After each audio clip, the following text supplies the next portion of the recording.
മണ്ണുത്തി ഇടപ്പള്ളി ദേശീയപാതയിലെ ഗതാഗതക്കുരുക്കുമായി ബന്ധപ്പെട്ട ഹർജി ഹൈക്കോടതി ഇന്ന് വീണ്ടും പരിഗണിക്കും. പാലിയേക്കരയിൽ ടോൾ പിരിവ് പുനരാരംഭിക്കണമോ എന്ന കാര്യവും ഹൈക്കോടതിയുടെ പരിഗണനയ്ക്ക് വരും.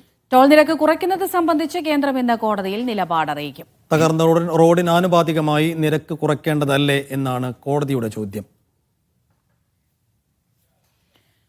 സിജോ വർഗീസ് വിവരങ്ങൾ നൽകാനായി കൊച്ചിയിൽ നിന്ന് ചേരുന്നുണ്ട്. സിജോ, പാലിയേക്കരയുടെ വിഷയം കഴിഞ്ഞ കുറേ നാളുകളായി കോടതിയുടെ പരിഗണനയിലിരിക്കുകയാണ്. ടോൾ പിരിവ് അത് വീണ്ടും തുടരാൻ അനുവദിക്കണമെന്നുള്ളൊരു ആവശ്യം കമ്പനി മുന്നോട്ട് വെച്ചുകൊണ്ടേയിരിക്കുന്നു. ഇന്നിപ്പോൾ വീണ്ടും കോടതിയുടെ പരിഗണനയ്ക്ക് വരികയാണ്. കമ്പനിക്ക് ആശ്വാസമാകുന്ന ഒരു തീരുമാനത്തിലേക്ക് കടക്കാനുള്ള സാധ്യത കാണുന്നുണ്ടോ?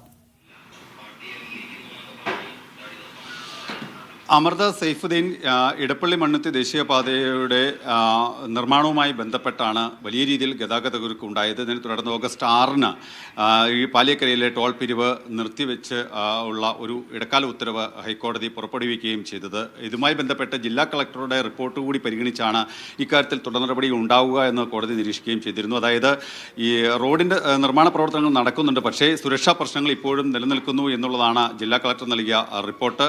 ഈ പൂർണ്ണമായും ഇത് പരിഹരിക്കാൻ സാധിച്ചിട്ടില്ല. റോഡ് നിർമ്മാണങ്ങളുടെ ഭാഗമായി മുരിങ്ങൂർ ഭാഗത്ത് റോഡ് ഇടിഞ്ഞു വീഴുകയും പിന്നീട് വലിയ രീതിയിലുള്ള ഗതാഗതക്കുരുക്ക് ഉണ്ടാവുകയും ചെയ്തിരുന്നു. പ്രധാനമായും ജില്ലാ കളക്ടർ നൽകിയ റിപ്പോർട്ടിൽ പറയുന്നത് 4 വരിപ്പാതയാണ്, പക്ഷേ ഒറ്റവരി ഗതാഗതം മാത്രമാണ് സാധ്യമാകുക എന്നുള്ളതാണ് പ്രധാനമായും പറഞ്ഞ ഒരു കാര്യം. അതിനെ തുടർന്ന് കോടതി ഒരു നിരീക്ഷണം നടത്തുകയും ചെയ്തു. ഈ 4 വരിപ്പാത ആയതുകൊണ്ട് തന്നെ അതിൽ ഒറ്റവരി ഗതാഗതം നടക്കുന്നു. അതുകൊണ്ട് തന്നെ ഈ പ്രശ്നങ്ങൾ പൂർണ്ണമായും പരിഹരിക്കപ്പെട്ടിട്ടില്ല.